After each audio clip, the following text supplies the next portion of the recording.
What's going on, guys? Bart here with Tully Television. I want to thank all of you for stopping by today. And I hope that today I can find you in wonderful spirits. I hope today is the day that we earn your subscription.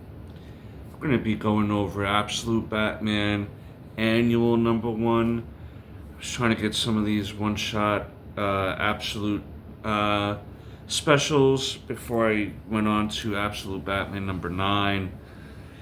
I initially did Absolute Evil, and now I'm doing this. Excuse me. And then the next Absolute Batman stuff I'll go over is from then issue 9 on.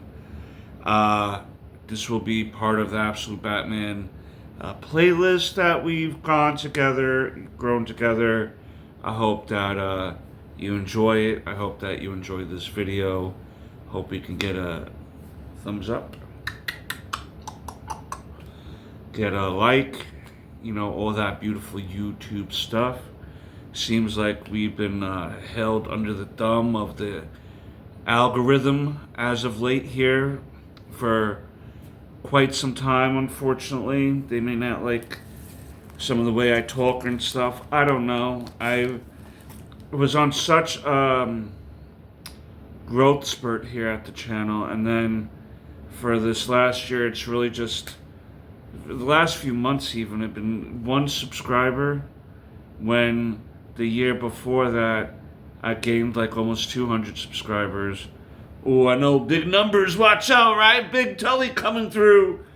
But I find it weird that when I was starting to get some heavier impressions and quicker growth is when it puttered out on me. I don't know what's going on with it. But luckily enough, I like what I do here on the channel when I can afford little goodies like this one right here. This is the Batman Annual. Let's see if I can, with my grungy fingers all over it.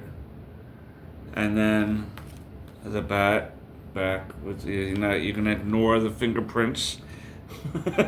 And then the one thing I do like about DC comic books as of late over the Marvel comic books is that you'll be given the variant cover that you buy, but then you're still get this little cover, so you almost kind of getting two covers for the price that you're getting the variant covers, so to speak, right? But in this particular issue, it deals with a couple little stories. One involving Batman, the Absolute Batman, going against some white supremacists, and a little story in the back about a Black Mask member trying to pull off a home invasion and possibly may have reconnected with his father. But this particular issue is written, and the artist is Daniel Warren Johnson. Mike Spicer is the colorist. There. And Daniel Warren Johnson is the cover artist of this particular cover that I had. Now, this particular issue starts off with Bruce in his very early stages of Batman, going to the outskirts, basically, of Gotham, to purchase some weapons and stuff. We get his father here. We get some dialogue with Bruce's father at the time.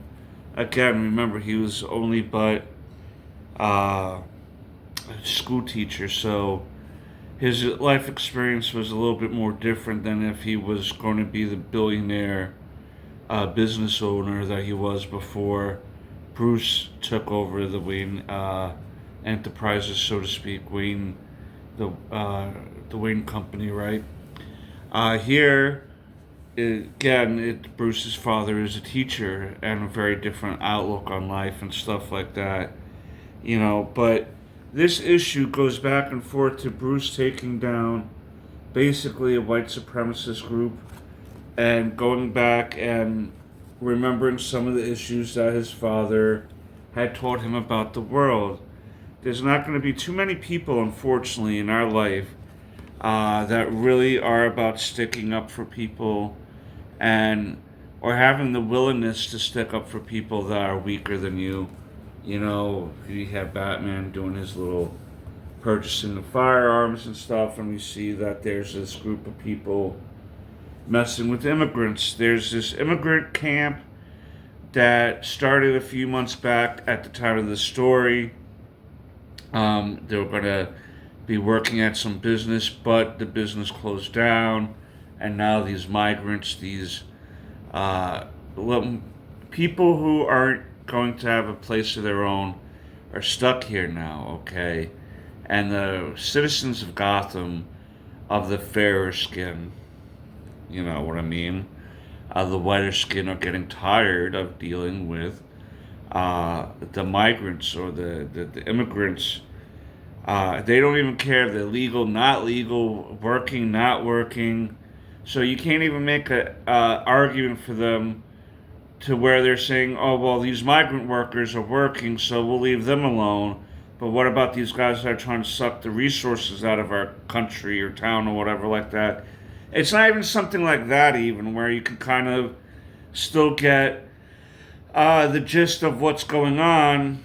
The priest winds up coming out, though, protecting Bruce, and the shenanigan makers go off and stuff like that. And it takes a little while for Bruce to recover and talk to to talk to the priest, and he notices this picture, which ties into something into a part of Bruce's life here, and he's realizing that this priest may have the best of intentions, however, Bruce isn't going to let this go, and he's going to make the people who did this to him very regretful, if he can, on what they did to him specifically. And basically we get these Nazis, white Nazis, neo-Nazis, whatever you want to call them. The cops are in on it too. And they start going to town on this encampment here. And the guy's talking about, I'm the power, I'm pure power, I'm white. And before he says it, he gets his arm broke by Batman. Brizzy, breaky.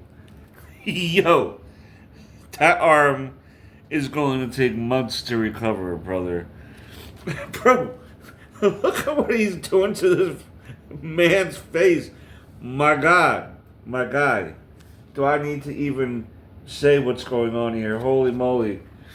Basically, Batman is putting boots on people, alright? He's going to town on these people, and even at one point, one of these guys is begging, please, please, don't hurt me, don't hurt me.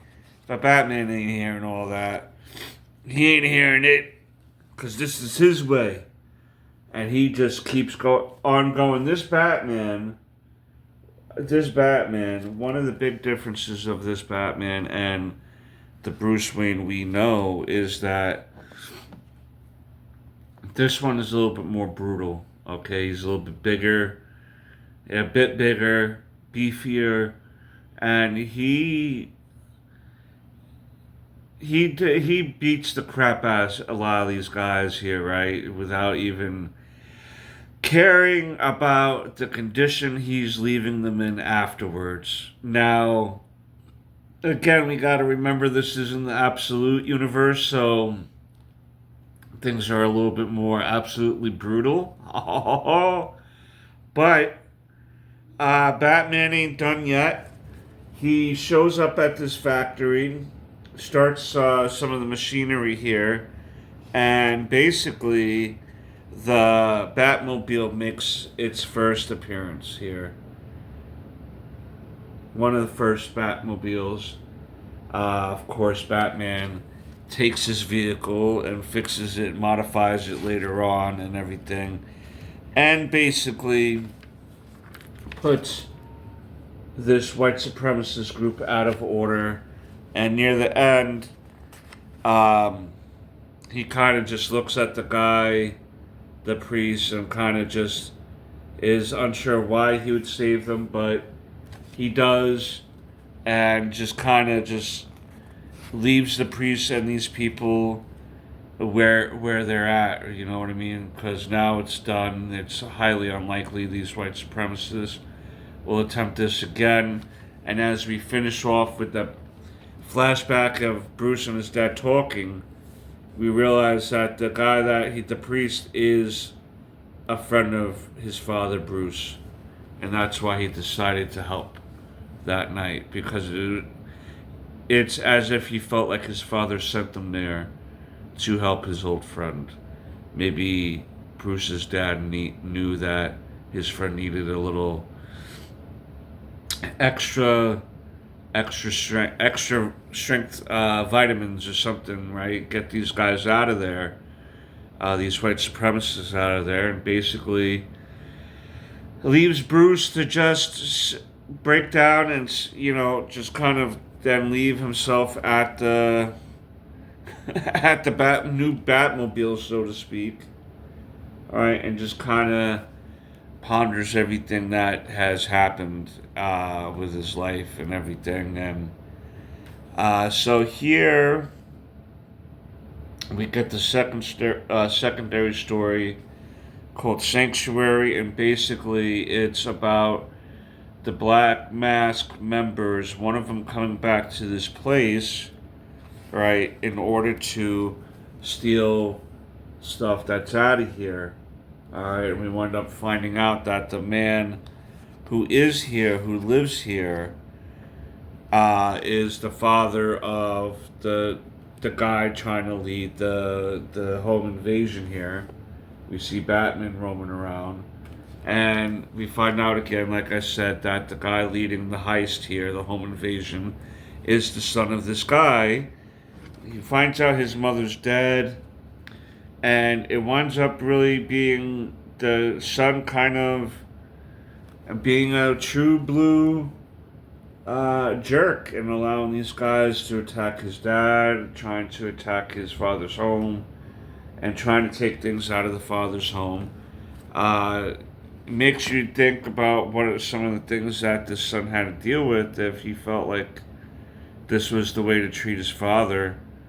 But I think we all figure out sometimes that we're in a little over our heads sometimes, and we may not want to stand on the opposite end of the people we love, but sometimes our actions make those who we love mad at us. So there seems to be a lot of that going on here. Maybe there's still love there, but it's really up to us to. There's never going to be a Batman that's going to come in and solve our family issues. On occasion, family therapy can handle that. But we get Batman finally dropping in to take care of these Black Mask guys. He does wind up taking out the big one here. And let me see here. Oh, yeah.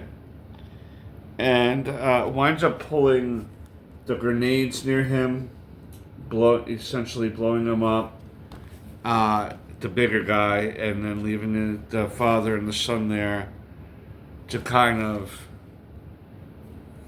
maybe reconnect. Oh, look at the imagery there, guy. Look what the father was willing to do. The father was still willing to save his son, even though he was still wearing the black mask. At the end, the father still held him as if that was still his son. And I'm a father myself, and I would always love my son. Maybe there would be times I'm not happy with him, depending on what he does, but that's few and far between. I'm a very lucky man with when it comes to having a wonderful son. But sometimes we have to work through our problems with family in order to better understand ourselves and those that are in our lives. And I think Batman understood that in that moment, that maybe that family had a chance to reunite while taking out the other Black Mask members and stuff like that. So that's it, really. The first story I thought was the coolest story. We got the origin of the Batmobile a little bit. I like the secondary story, though. I'm not gonna lie. I guess being a dad, I've always wished. I just always wish for my kid to want to be around, right? You know what I mean? I always wish that I'm the coolest thing he's known since sliced bread. But I know I'm not sometimes, you know what I mean? But what I can do is just let him know I'll always be here for him. So I appreciate that story a lot too. But tell me what story you like out of the two.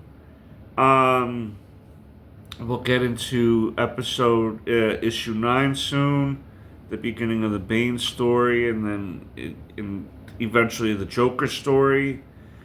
Gosh, man, the Joker story, holy moly, man. But we'll get into that. We'll get into that here at the channel. I just want to let you all know I appreciate all of you. Thank you for stopping by. And until next time, peace.